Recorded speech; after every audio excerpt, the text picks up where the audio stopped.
ഹരിശങ്കർ, നമസ്കാരം. അശ്വമേധത്തിൻ്റെ ഈ golden jubilee എപ്പിസോഡിലേക്ക് ഞങ്ങളുടെ അതിഥിയായി ഒരുപാട് തിരക്കുകൾക്കിടയിൽ എത്തിയതിൽ സന്തോഷം. ഇതിനു വേണ്ടിയാണ് ഇന്ന് മദ്രാസിൽ നിന്ന് വന്നത്. അതെ, നന്ദി. Thank you. കുട്ടിക്കാലം മുതൽ അശ്വമേധം കാണാറുണ്ട്.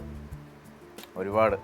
തീരെ ചെറിയ പ്രായത്തിൽ പയ്യാമയും കുർത്തയും ഒക്കെ ഇട്ട ഒരു കൊച്ചുകുട്ടി മൈക്കിന് മുന്നിൽ നിന്ന് പാടി ജനഹൃദയങ്ങളെ കീഴടക്കുന്നത് ഞാൻ കണ്ടിട്ടുണ്ട്. വലിയൊരു കലാപാരമ്പര്യത്തിൻ്റെ സ്നേഹസമൃദ്ധമായ ഭാരം കൂടിയാണ് കലാലോകത്തേക്ക് പ്രവേശിച്ചപ്പോൾ ഹരിശങ്കറിനുള്ളത്.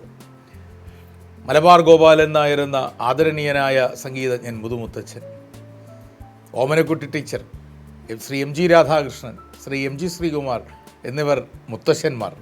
അതെ. കുറച്ചു കാലങ്ങൾക്ക് മുമ്പ് മരണത്തിൻ്റെ ഇരുട്ടിലേക്ക് മടങ്ങിപ്പോയ അനുഗ്രഹീതനായ കലാകാരൻ ആലപ്പി ശ്രീകുമാർ അച്ഛൻ. പിന്നെയും എല്ലാവരും, ആ കുടുംബത്തിലെ എല്ലാവരും, പത്മജ ചേച്ചി അടക്കം എല്ലാവരും കലയുമായി വളരെ അറ്റാച്ച്ഡ് ആയ ആളുകൾ. എൻ്റെ അമ്മ ലക്ഷ്മി, ശ്രീമതി ലക്ഷ്മി, അനിയൻ, എല്ലാവരും മ്യൂസിക്കിലാണ്. അപ്പോൾ ഹരിശങ്കർ അശ്വമേധം കാണാറുണ്ടായിരുന്നു കുട്ടിക്കാലം മുതൽ? ഞാൻ പറഞ്ഞില്ല, കാരണം എൻ്റെ അമ്മമ്മ ഒക്കെ പോകുന്നത് എനിക്കിപ്പോഴും ഓർമ്മയുണ്ട്.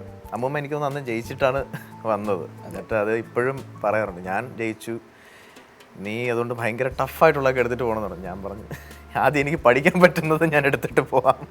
എന്നിട്ട് ഞങ്ങൾ എല്ലാവരും ആക്ച്വലി ഇരുന്ന് പ്രിപ്പയർ ഒക്കെ ചെയ്തിട്ടാണ് എന്നെ വിട്ടിരിക്കുന്നത്. ഭയങ്കര സ്പെഷ്യലാണ് അശ്വമേധം എന്ന് പറഞ്ഞാൽ ഞങ്ങളുടെ ഫാമിലിക്ക്. ഞാൻ കൊച്ചിലേ കാണുമായിരുന്നു. ഇപ്പം ചെയ്തുകൊണ്ടിരിക്കുന്ന പ്രോജക്റ്റ് ഏതാ? ഇപ്പോൾ ലേറ്റസ്റ്റ് ആയിട്ട് പാടിയത് ഒന്ന് വിനീത് ശ്രീനിവാസൻ അടുത്ത് ഡയറക്റ്റ് ചെയ്യുന്ന മൂവി. അത് ടൈറ്റിൽ ഇപ്പോഴും ആയിട്ടില്ല. അതിലൊരു പാട്ട് പാടിയിട്ടുണ്ട്. പിന്നെ ലവ്ലി എന്ന് പറഞ്ഞിട്ട് ഇപ്പോൾ ഒരു മാത്യു തോമസ് അഭിനയിച്ചൊരു മൂവി. അതാണ് ഇപ്പോൾ അടുത്ത 2 അപ്കമിങ് റിലീസ്. ആദ്യത്തെ പാട്ട് ആദ്യത്തെ പാടിച്ച ഞാൻ കൊച്ചിലെ പാടുന്നത് താത്തയ്ക്ക് വേണ്ടിയായിരുന്നു. എം ജി രാധാകൃഷ്ണൻ താത്തയാണ് ആദ്യം ഒരു ഫിലിമിൽ പാടിക്കുന്നത്. പിന്നീട് എനിക്കൊരു റീഇൻട്രൊഡക്ഷൻ തന്നത് ഔസേപ്പച്ചൻ സാറാണ്. സാറും ഷാൻ റഹ്മാനും, ഇവരുടെ രണ്ടുപേരുടെയും പാട്ടിൽ പാടിക്കൊണ്ടാണ് പിന്നീട് ഒരു എൻട്രി എനിക്ക് ഫീൽഡിൽ കിട്ടുന്നത്. കുഴപ്പമില്ല, പോകുന്നു. നമുക്ക് ഈ മത്സരത്തിലേക്ക് കടക്കുന്നതിന് മുമ്പ് ജീവാംശമായി രണ്ടുപേരും മൂളിയിട്ട് ആയിക്കോട്ടെ. ഈ 50ാം എപ്പിസോഡിൻ്റെ ആരംഭത്തിൽ ഈ വൈജ്ഞാനിക യാത്രയിൽ ഹരിശങ്കർ മൂളുന്ന ജീവാംശത്തിൻ്റെ സംഗീതം ഈ സദസ്സിന് കൂടുതൽ സന്തോഷം. ഫെല്ലിനി ഡയറക്റ്റ് ചെയ്ത സിനിമയാണ്. ഞാൻ പലപ്പോഴും ആലോചിക്കാറുണ്ട് ഈ ആക്സിഡൻ്റൽ കോയിൻസിഡൻസുകൾ. നോക്കൂ, അവന് ജനിച്ചപ്പോൾ പേരിട്ടത് ഫെല്ലിനി എന്നാണ്, അല്ലേ? അതെ, പേര് മാറ്റിയതല്ലല്ലോ. അല്ല, ഫെലിനി എന്ന് തന്നെയാണ്. അതെ, ഒരു വലിയ കലാകാരൻ്റെ, ഒരു വലിയ മേക്കറിന്റെ പേരാണ് ഫെല്ലിനി. അങ്ങനെ തന്നെ വരികയും ചെയ്തത്. ഹരിശങ്കർ, അശ്വമേധത്തിന്റെ ആദ്യ ഘട്ടം ഇപ്പോൾ പുതിയ ഫോർമാറ്റിൽ ഒരു ചെറിയ ചടങ്ങുണ്ട്. അറിഞ്ഞു? ഞാനല്ല, ഹരിശങ്കറാണ് ഗ്രാൻഡ് മാസ്റ്റർ. ഓക്കെ. അപ്പോൾ ചില സൂചനകൾ തരും ഒരു ഉത്തരത്തിലേക്ക് എത്താൻ. പോകാം. പഠിച്ചതൊക്കെ എന്തായിരുന്നു? ഞാൻ കോളേജ് PMS ഡെൻ്റൽ കോളേജിലാണ് ട്രിവാൻഡ്രത്ത് പഠിച്ചത്. ഡെൻറ്റിസ്റ്റാണ്. BDS ഡിഗ്രി എടുത്തു. അതായിരുന്നു എൻ്റെ ഹയർ എഡ്യൂക്കേഷൻ. പിന്നെ പാട്ടിലോട്ട് ഇറങ്ങി. രാജകൃഷ്ണൻ സൗണ്ട് എഞ്ചിനീയറിംഗ് വല്ലതും ചെയ്തിട്ടുണ്ടോ താങ്കളുടെ പാട്ടിന്? ഉറപ്പായും, ഇഷ്ടം പോലെ. രാജേട്ടൻ എൻ്റെ ഒരുപാട് പടങ്ങൾ ചേട്ടനാണ് ഫൈനൽ മിക്സ് ചെയ്യാറുള്ളത്. എല്ലാ മേജർ മൂവീസും. ഇപ്പോൾ ARM രാജേട്ടനായിരുന്നു ചെയ്തത്. അതിരൻ, പവിഴമഴയുടെ തിയേറ്റർ മിക്സ്, അങ്ങനെ ഒരുപാട്. ഇപ്പം ഞാൻ ചേട്ടനെ വിളിക്കും, പാട്ട് നല്ല അടിപൊളിയായിട്ട് തിയേറ്ററിൽ കേൾപ്പിക്കണേ എന്നൊക്കെ പറഞ്ഞ് വിളിക്കാറുണ്ട്. +2 ആയിരുന്നോ? പ്രീ ഡിഗ്രി ആയിരുന്നോ പഠിച്ചത്? ഞാൻ +2 ആയിരുന്നു. +2 ആയിരുന്നു. എന്തായിരുന്നു പഠിച്ചത്? ഞാൻ ബയോ സൈക്കോളജി ആയിരുന്നു.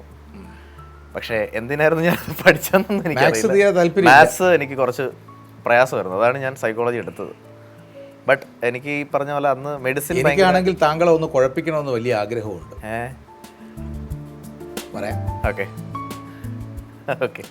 ആദ്യ മേഖലയിലേക്ക് മലയാളിക്ക് ഏറെ പ്രിയപ്പെട്ട ഈ കലാകാരനോടൊപ്പം, ഹരിശങ്കറിനോടൊപ്പം വിജയം ഒരുപാട് ഉയരങ്ങൾ സമ്മാനിക്കുമ്പോഴും ലതകൾ കുനിയുന്നു ഫലാഗമത്താൽ എന്ന കവിവാക്യം അന്വർത്ഥമാക്കി വിജയം മുഖമുദ്രയാണെങ്കിലും വിനയം ജീവിതഭാവമാക്കി സൂക്ഷിക്കുന്ന ഈ കലാകാരനോടൊപ്പം ഞാനല്ല, താങ്കളാണ് grand master. Let's play be the grand master.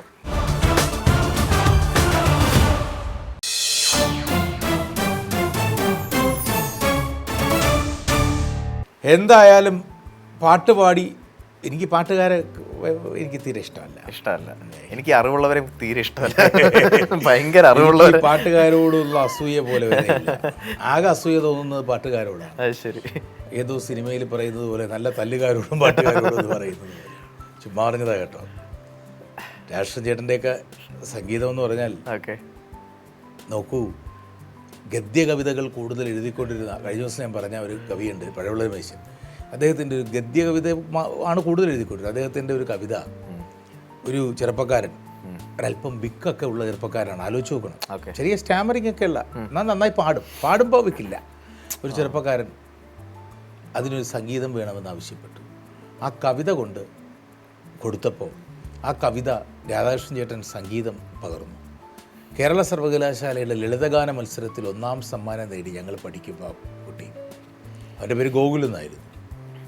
അറിയോ ഗോകുലിനെ അറിയാൻ വഴിയില്ല. ആ പാട്ട് ചുണ്ടിൽ വിരൽ തൊട്ട് രക്തം തുടുപ്പിക്കും ഇന്ദ്രജാലം എന്ന് തുടങ്ങുന്ന പാട്ടാണ്. ഇത് മനോഹരമായിട്ടാണെന്നോ അതിൻ്റെ സംഗീതം ചെയ്തത് രാഷ്ട്രീയ. ഉറപ്പായും. എനിക്ക് അതിനുള്ളൊരു ഭാഗ്യം കിട്ടിയിട്ടുണ്ട്. ഞാൻ താത്താന്നാണ് വിളിക്കുന്നത്. അദ്ദേഹം നേരിട്ട്, അല്ലെങ്കിൽ അദ്ദേഹം സംഗീതം ചെയ്യുന്നത് ഞാൻ നേരിട്ട് എനിക്ക് കാണാൻ പറ്റിയിട്ടുണ്ട്. ഞങ്ങൾ പരസ്പരം ഹൃദയത്തിൽ ഇടം കൊണ്ട ആളുകളായിരുന്നു. ഉറപ്പായും.